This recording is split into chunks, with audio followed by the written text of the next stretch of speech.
Most of us care deeply about our nation and its future.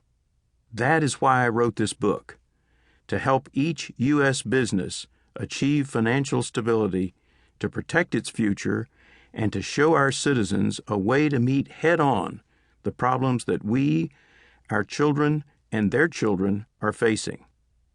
Business must lead the way in engaging both the problems and the solutions. We are at a crossroads, and business must lead the way to recovery. Broke will describe the deep financial holes that we have created. It will also detail our three substantial deficits: financial, ethical, and leadership on each issue. Most importantly, Broke will provide business leaders with a series of immediate steps that they can take to restore theirs and our financial stability and protect our future. Only business has the capacity to lead our turnaround and transformation, and only business has so much at stake in keeping our nation's economic ship on an even keel. So business must point the way.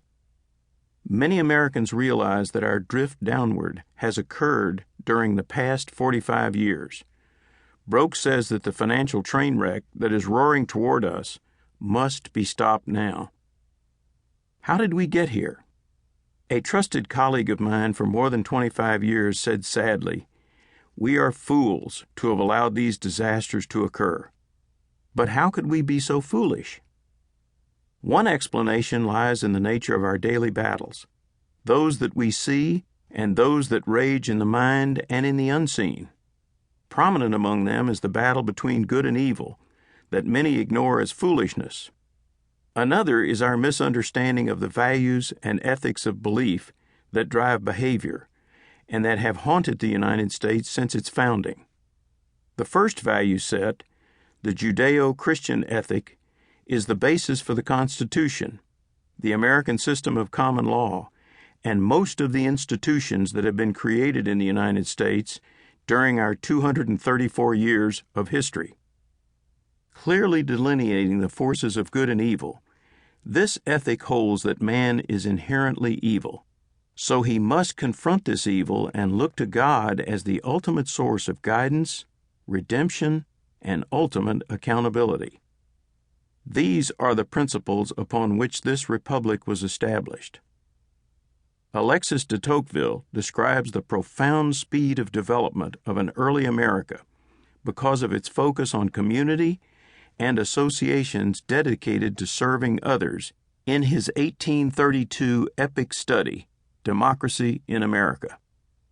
But that was then.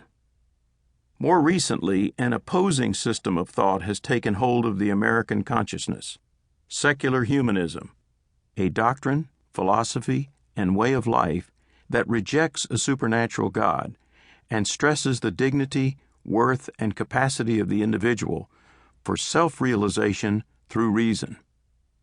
This system teaches that man and not God is the ultimate being. Further, it teaches that man is a captive of society, a society that has obligations to those who have grown out of the historic reality of one class exploiting individuals for the gain of others. Therefore, society is the source of man's problems, and these problems must be addressed and rectified by those in authority, presumably government at all levels, in the interest of righting past wrongs to individuals. The source of hope for the secular humanist, therefore, is the revolutionary change of society. This new hope is the result of an enlightened and progressive new ethic, which will bring a new selfishness of all individuals, who in turn strive for a new and enlightened success that they will enjoy until death, the end of everything. Business, however, cannot succeed if its members base their actions and efforts at exploiting one class for the benefit of others.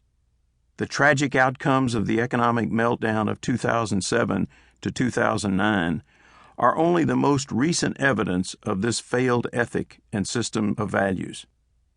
Business professionals must act on the basis of overcoming man's inherent weakness and serving his needs in line with his better instincts.